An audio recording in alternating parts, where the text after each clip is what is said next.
आज आहे ना आपण मुरमुऱ्यांना फोडणी देऊया, कारण टाईमपाससाठी हेच बेस्ट असतं. आणि आता मी त्याची तयारी केली आहे. हे मुरमुरे, मीठ आहे, तिखट, मीठ, हळद, धना जिरा पावडर, आणि इथे आहे कढीपत्ता घेतला आहे, खोबरं थोडंसं हे करून घेतलं आहे, आणि शेंगदाणे, मिरच्या कापून घेतलेले आहे, आणि हे आहे मक्याचे पोहे. आत्ता आपण याला सुरुवात करूया मक्याचे पोहे तळण्यापासून. आता आहे ना आपण मक्याचे पोहे तळून घेऊ आधी, थोडे थोडे टाकून. तुला असे तळून घ्यायचे सगळे आणि डायरेक्ट मुरमुऱ्यांवर टाकायचे आपल्याला तळून. का? कारण त्याचं जे तेल असतं ना ते मुरमुऱ्यांमध्येच ॲड होईल, वाया जाणार नाही आपलं. आणि व्यवस्थित सगळं काढून घ्यायचे.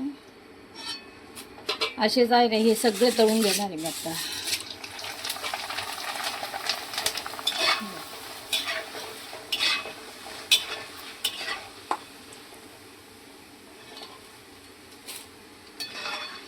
मुरमुऱ्याचं आहे ना असं जवळच ठेवायचं, म्हणजे जे काढलं ना डायरेक्ट आपण याच्यात टाकू शकतो.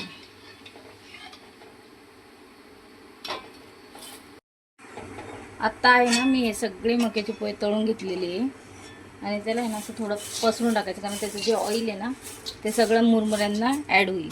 आता त्याच्यानंतर आपण आहे ना बारीक गॅस करून ना शेंगदाणे हे करून घेणार, थोडेसे कडक करून घेणार.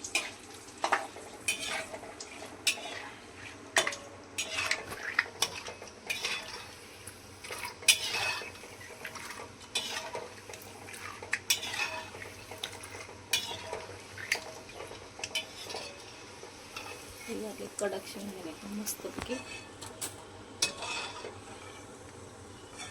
हे पण डायरेक्ट मुरमुऱ्यांवर टाकायचं आपल्याला. त्याच्यानंतर हे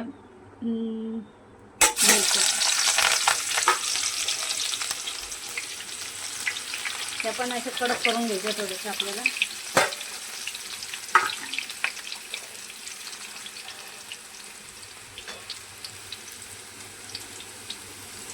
दोनच मिरची मी केलेले बारीक कापून घेतलेले आहे, आणि त्याचे थोडं एकदम असं कडक क्रिस्पी होतं तळून घ्यायचे, म्हणजे तिखट लागत नाही खाताना. हे झाले आहे क्रिस्पी.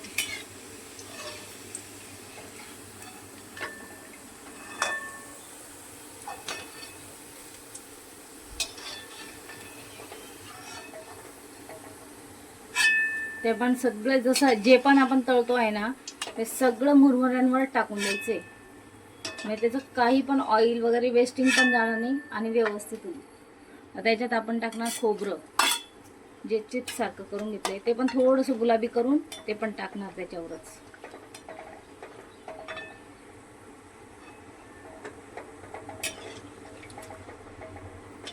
गॅस मी बारीक ठेवला आहे, कारण मोठा जर ठेवला ना 2 मिनटं लागणार नाही याला जळायला, त्यामुळे थोडंसंच हे करायचं आणि लगेच पटकन लाल होते ते, कारण एकदम पातळ चिप्स केलेले त्याचे. त्याच्यानंतर आहे कढीपत्ता, तो पण थोडासा कडकच करून घ्यायचा. कढीपत्ता जास्त असला तर टाकू शकताय, माझ्याकडे एवढा होता तर मी हे एवढा टाकला, बाकी जास्त पण ॲड करू शकताय तुम्ही.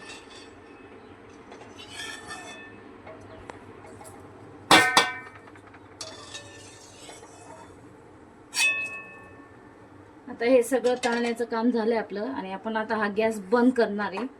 आता एक काम करणार आहे आपण, एका डिशमध्ये पहिले ना हे मुरमुरे पूर्ण घालून घेणार आहे, जेणेकरून हे सगळं गरम गरम असतं ना हलवल्यामुळे मुरमुरे पण आहे ना एकदम कडक होतात. आता हे सगळं असं मिक्स करून घ्यायचं आधी.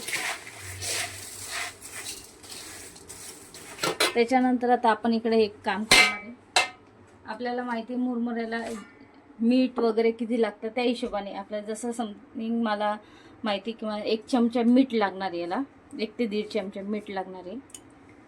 त्याच्यानंतर आहे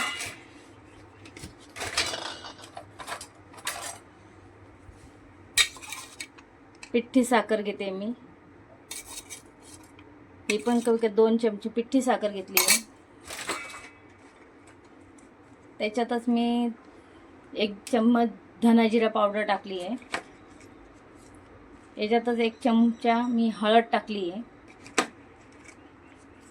याच्यातच परत मी 1 चमचा 1 ते 1.5 चमचा मी लाल तिखट टाकलेलं आहे.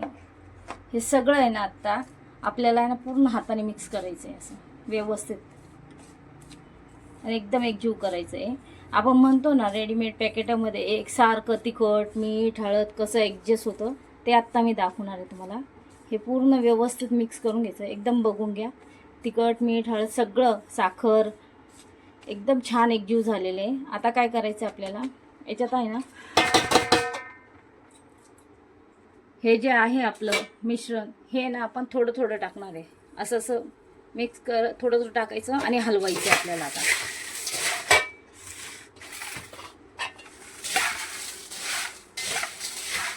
टाकत राहायचं आणि हलवत राहायचं आता सध्या, कारण हे सगळं गरम गरम मुरमुरे.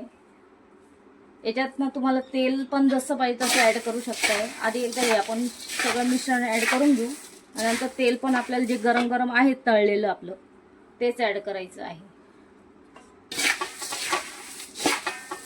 हे काय याच्यामुळं आहे ना सगळं एकसारखं तिखट मीठ हळद वगैरे साखरीचं प्रमाण सगळं मुरमुऱ्यांना आहे ना व्यवस्थित एकसारखं लागतं. आता हे असं हलवत राहायचं आहे आपण. एकदा चांगलं हलवून घ्यायचं आणि नंतर याच्यात थोडं थोडं तेल ॲड करायचं. म्हणजे काय होतं कलर पण येतो त्याला. हे आता जे व्हाईट दिसत आहे ना ते थोडे येलो कलरचे होतील आता थोड्या वेळाने.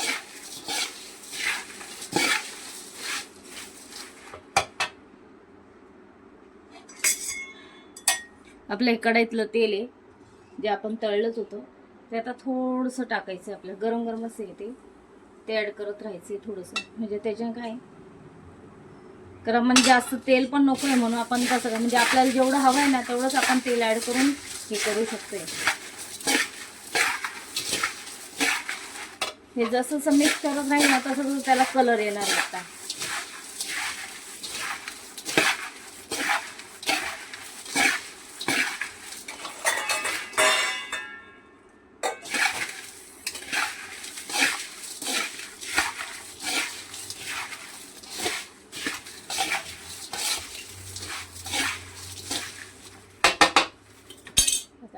हे हाताने हळूहळू कलर येतोय त्याला पिवळा कलर येतोय बघून. कलर बरोबर टेस्ट पण यायला लागते त्याला खूपच छान येते. याला आहे ना जसं मक्याचे पोहे मुरमुरे याला आहे ना सगळ्याला सेम तिखट मीठ लागलं गेल्यामुळे आहे ना खायला टेस्टी बनतात. आणि सगळं गरम गरम असतं ना त्याच्यामुळे मुरमुरे पण एकदम कुरकुरीत होतात. थोडी हलवायला मेहनत राहील फक्त. 5 मिनटं जर हलवलं ना जेवढं तुम्ही व्यवस्थित हलवाल ना तेवढं मस्त कलर येतो त्याला.